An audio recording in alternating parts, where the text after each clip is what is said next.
Well guys, I've been reminded once again that YouTube videos are either entertaining or informative.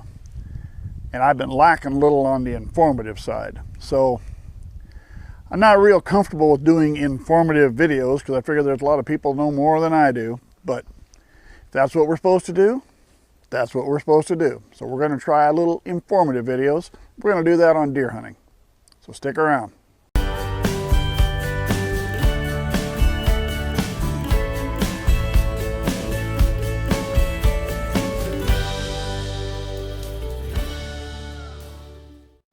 For you guys that have done a lot of deer hunting, this might be a little bit boring.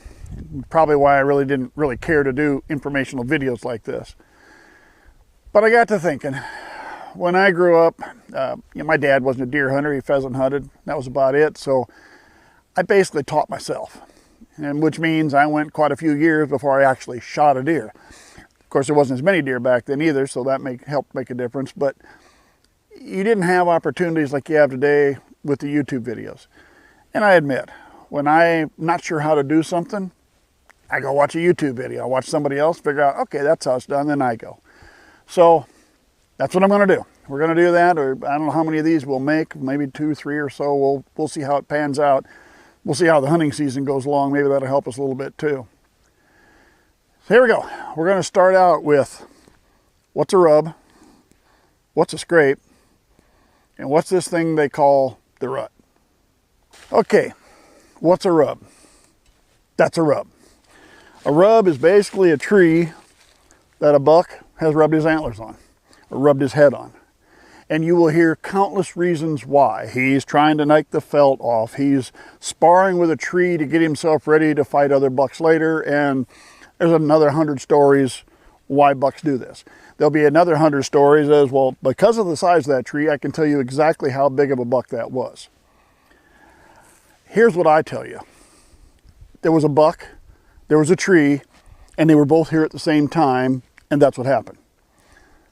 That's about what a rub is. Will a rub make a difference to you when you're hunting?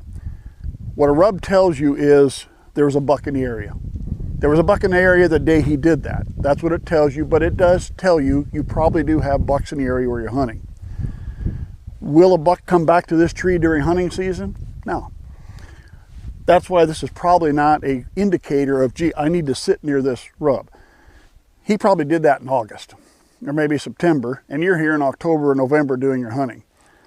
So while rubs are a good indicator that you do have bucks in the area or did have bucks in the area, it's not someplace you want to sit down and figure a deer is going to come by here during hunting season and you're going to get a chance at them.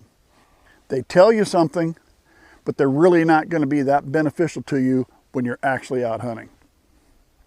Let's move on to scrapes. Okay, for the scrapes, we're going to go handheld camera, make it a little easier so I can get up closer and show you. And this scrape that I'm going to be right here, I don't know if in the background you'll be able to see, I have the camera right over there. I'll put some video and pictures of this scrape in here while I'm talking about this stuff. But here is a scrape. And basically, as you can see, there's a pawed out spot on the ground where the leaves have been pawed out by the deer. 99% of the time, a scrape is over branches. They like to rub their antlers, rub their nose up against the branches. Sometimes they'll leave a little scent up there. A scrape is a marking post put out by a buck to mark his territory. This is one. I'm going to move up here. I've got some other ones. We'll show you 2 or 3 more. They're pretty much the same, but we'll show you some others too. Okay, the scrape I just showed you is straight back behind the camera, about 60 yards.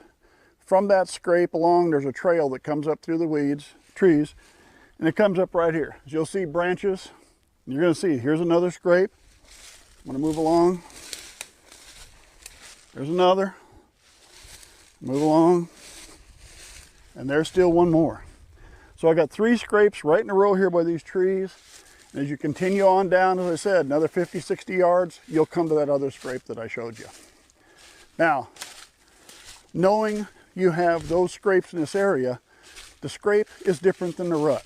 The scrape is different than the rub. And the reason is the deer are actively using those scrapes during hunting season. At least in my case, during my hunting seasons. Different parts of the country that could also be changed. But normally the rut, when the deer, then the bucks are using those scrapes, occurs during some sort of a hunting season. So now you have something that you may want to put your stands near. The bucks are going to come check those. Usually those scrapes are started earlier in the fall by maybe a small buck, might be a little forkhorn buck, a little small one might start it, but a big buck might well take that scrape over and make it bigger. Basically, he's marking his territory. He's telling the other bucks, get out of here. He'll come by and check those scrapes. A lot of it is done at night. Doesn't help you that much during hunting season, but once you really get into the active breeding season, they're going to spend more time out during the day. You're going to have more chances to find that bigger buck. Now the bigger ones get a little stupid and they'll tend to come out. So as you're putting up your stands, the rubs, no. If you're finding scrapes, now you got a spot that's kind of worthy of setting up your stands because you should see some deer activity during the season. As I said, I got a scrape down there. I have some more scrapes here. The trail goes back right across. And if I turn here over my shoulder, there's my stand. I'm about 20 yards away from that stand. That'll work for archery. I can use that for rifle. I can use that for black powder. And if I go a little farther down to my right and back, there's another stand. So I'm covered in two different locations, basically along the same trail where the scrape is. So that covers scrapes, that covers ruts. Let's get on to what's the rut. Okay, what is rut? The rut is basically breeding season for deer. And that will occur at different times depending where you're at. The farther north it occurs earlier, the farther south you go, the later in the season it'll be. Here in eastern Nebraska, we see rut usually anywhere from starting the 10th to the 15th of November, right in that area, about mid-November. Now, that doesn't mean that might be the peak activity, but technically 10 days, 2 weeks prior to that is a really good time to hunt. The pre-rut, if you would like to call it that, is, to me, I would rather hunt in pre-rut than I would in the full-time rut. And here's my reasoning.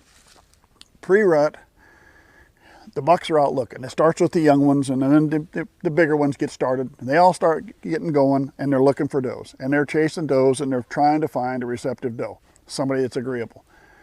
The does don't get agreeable quite as easily as the bucks do. So there's a lot of chasing, a lot of running, and a lot of bucks looking to find a doe that is receptive. That means the bucks are active. They're moving a lot. You're seeing a lot of buck movement, and you got a better chance of getting a buck. Once you get to the main part of the rut, when it's really right on, that's when it's hot, that's when the does are the most receptive. Now what you're finding is you can find your nice buck finds himself a doe that's receptive. And that doe has been chased around for 2 weeks by every buck in the county. And she is so tired of being chased around, all she's looking for is the deepest, heaviest cover she can find to hide. That's all she cares about. But when she goes there, so goes that one buck with her. Now, the nice buck that found himself a receptive doe, he might spend 3 or 4 days down in the thickest stuff he could find with that doe until he decides to leave. Once he finds a doe, he'll lock in and he'll stay with her. So I really prefer, in my case around here, about the last week of October, that first week in November, those 2 weeks, I think in our case, are some of the best hunting before the rut actually gets started. And so sometimes it actually gets tougher during the rut itself. So that should cover me on 3 things anyway. The rubs, there's a tree, you know there was a buck there at one point in time, and it tells you at least probably should have bucks in the area. But when it comes to hunting season, they're not going to be that much helpful to you. Scrapes, now you've got something that actively should be used during your hunting season or close and around your hunting season. So stand placement on trails near scrapes could be a good thing. And the rut is basically breeding season when the bigger bucks get a little stupid. They all go out running around looking for a doe, and you got a better shot of getting your deer. I will tell you one other thing quick. Stand placement. Let's say you're out using ladder stands, as I've shown you some we have. The trail I just showed you that has the scrapes on it, we usually put more than one stand on that trail, and we put them on opposite sides. One stand works for me when there's a north wind. One stand works for me when there's a south wind. I stay on the same trail. I know there's scrapes along that trail, so I don't really want to go find another trail. I'm happy with this one. It's got scrapes on it. It should have deer on it. All I want to make sure of, if it's got a north wind, I'm going to go sit in this stand. If it's got a south wind, I'm going to sit in this stand. I'm covered either way. So think about it. Find some scrapes. If you find that, you got a good chance there could be some deer in the area. Find some good stand locations. Consider the wind. Is the wind going to blow north-south? Is your trail going east-west? Which way is the wind going to blow? Which way are the deer going to move? Place your stands accordingly. All right, that's the first informational video that I'm putting out. Let's see how that one goes, and we'll see if we can come up with another one a little later. Thanks for sticking with me.